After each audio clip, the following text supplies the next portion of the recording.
பணி நிரந்தரம், குறைந்தபட்ச ஊதியமாக 26,000 ரூபாய் வழங்க வேண்டும் என்பன உள்ளிட்ட பல்வேறு கோரிக்கைகளை வலியுறுத்தி சென்னையில் ஆஷா பணியாளர்கள் தர்ணா போராட்டத்தில் ஈடுபட்டனர்.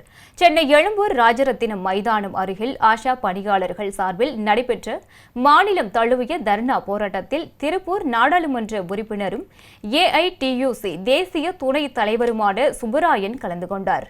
போராட்டத்தில் ஆஷா பணியாளர்களுக்கு குறைந்தபட்ச ஊதியமாக 26,000 ரூபாய் வழங்க வேண்டும், பணி நிரந்தரம் வழங்க வேண்டும் என்பன உள்ளிட்ட கோரிக்கைகளை வலியுறுத்தி முழக்கங்கள் எழுப்பப்பட்டன.